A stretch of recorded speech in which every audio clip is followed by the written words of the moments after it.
Bom dia, boa tarde, boa noite. Me sinto impelido a compartilhar experiências mediante ao colapso psíquico que o nosso planeta está vivendo.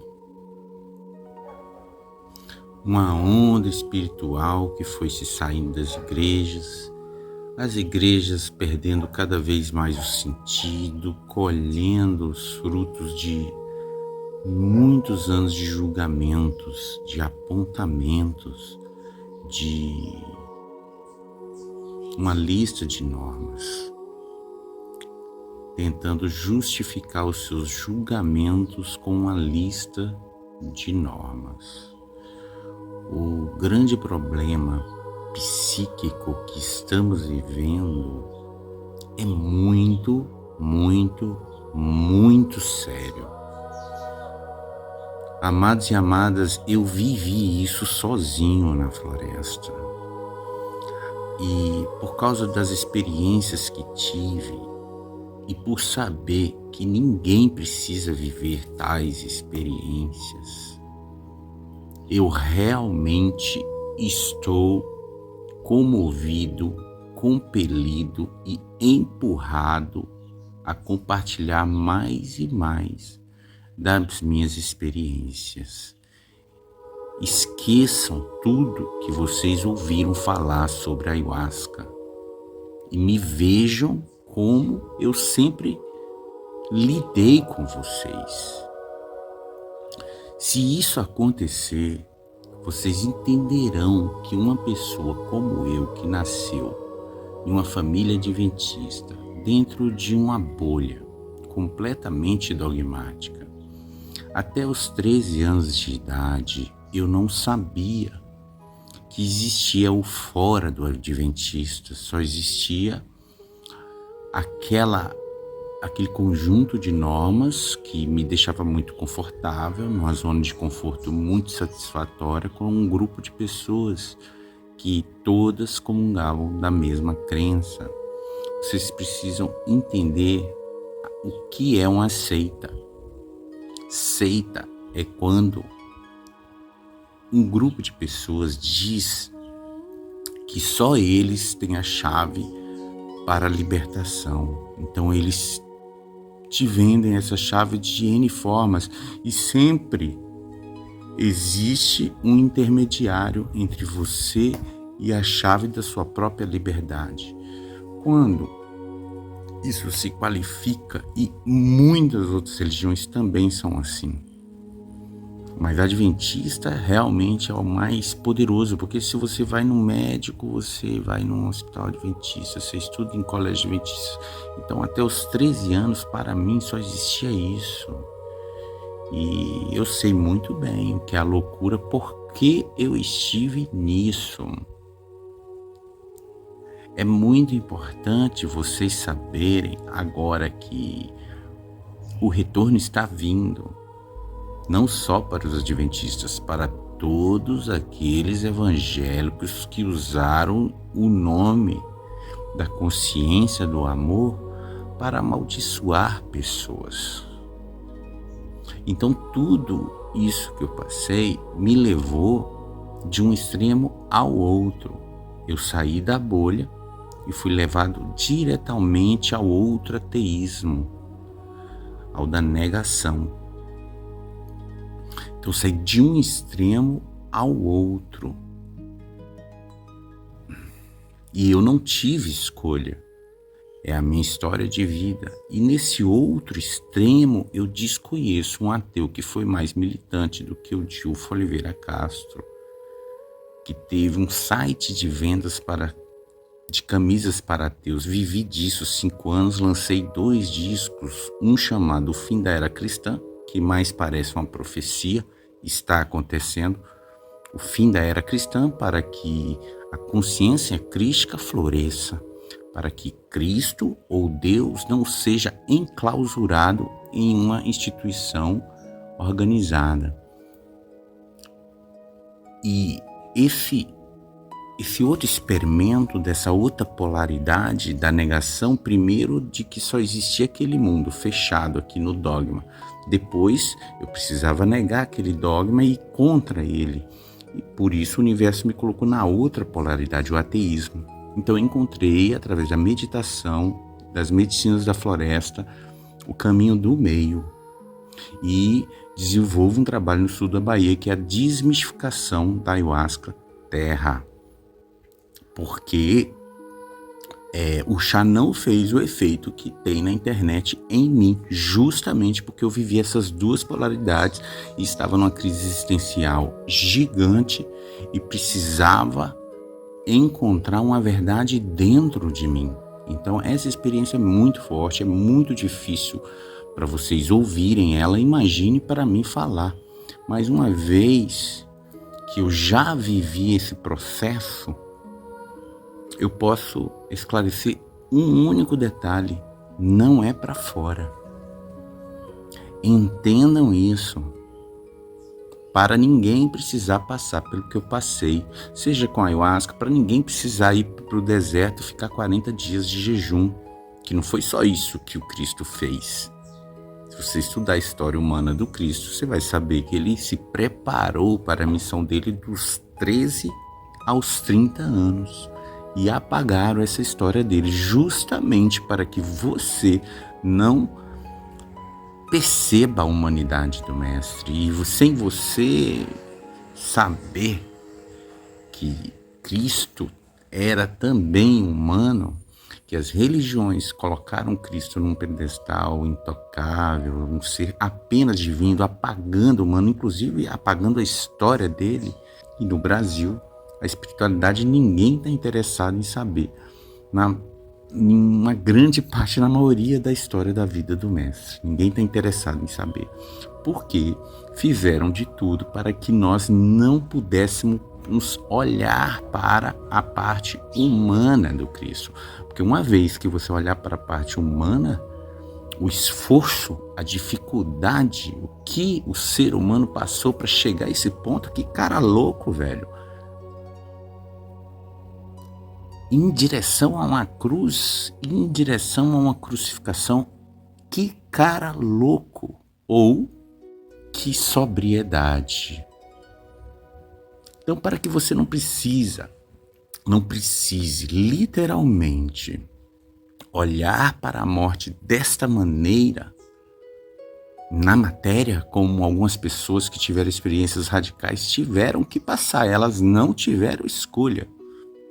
Elas não tiveram livre-arbítrio, vocês têm, mas se vocês não tiverem empatia com as histórias profundas, reais, de pessoas que não tiveram escolhas por causa das suas próprias crenças, realmente, se você não tiver empatia, o universo, a vida vai te mandar as experiências, porque nós não estamos separados um do outro. É isso que eu tenho para compartilhar. Você acha que você conhece a sua mente, mas você não conhece.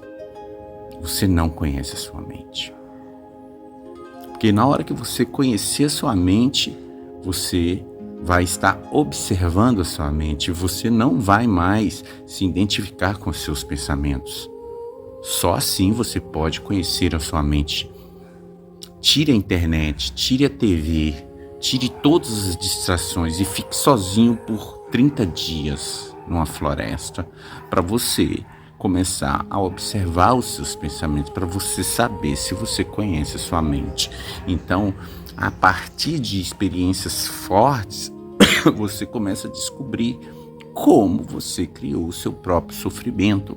E é isso que essas experiências fortes precisam vir à tona. Se você tem uma experiência forte, da sua relação com a existência, se você já se perguntou por que eu estou aqui, por que eu vim parar aqui, se você tem experiências fortes, vocês precisam saber que tem pessoas que precisam ouvir a sua experiência, não a da fé de Jó do passado, a sua fé atual.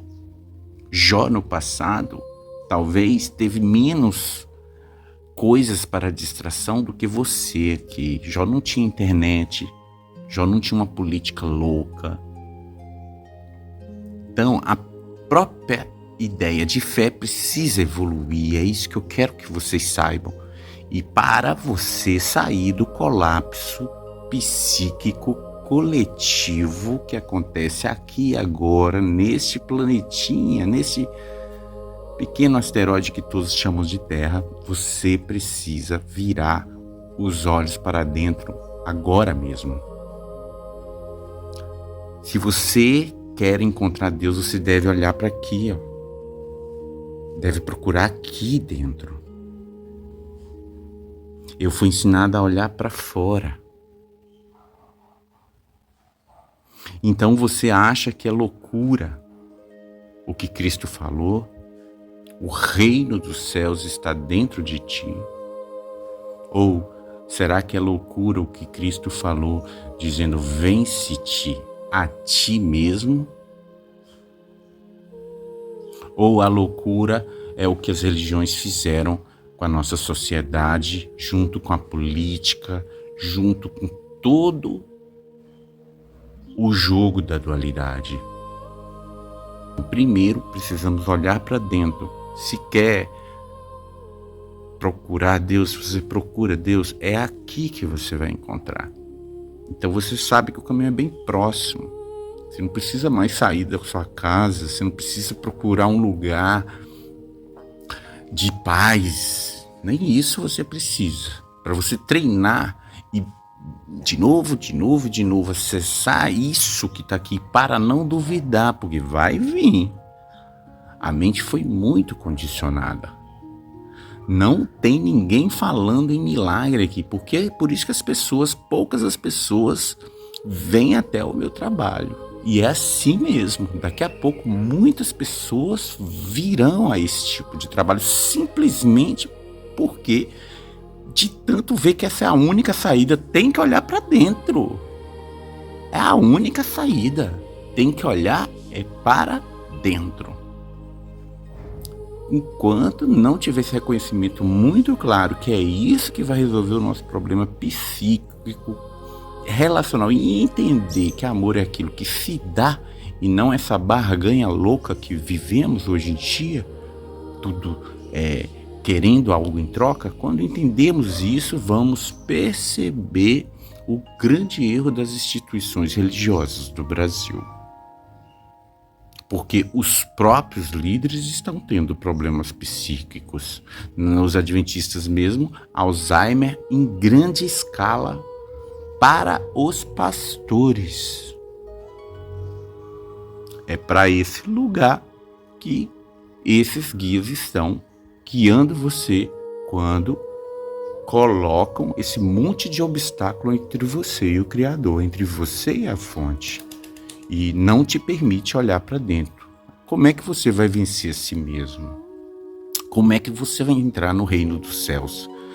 Se o próprio mestre chamado Jesus disse que o reino dos céus está dentro de você, mas cuidado com o eu, com o ego, que é um eu completamente vazio, completamente vulnerável a tudo, tão vulnerável a tudo que o próprio firmamento que firma tudo, firma esse eu humilde, o discípulo, o que se tornou responsável pelo seu mundo interior.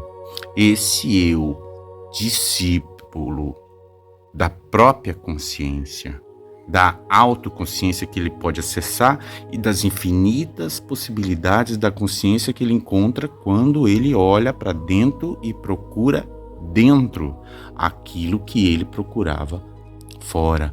Quando esse eu se torna transparente o suficiente para se curvar, não importa mais onde você esteja, não importa mais o que você esteja fazendo, você está sendo sustentado e você pode agir ao invés de reagir.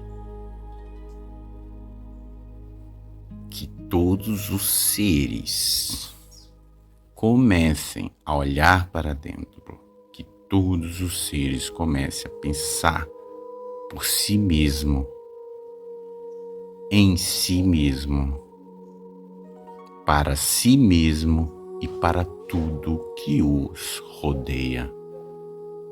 Que as faculdades, que as linhas espirituais, que as igrejas, que os fiéis comecem a olhar para aqui. É assim que a gente vai acabar com a guerra.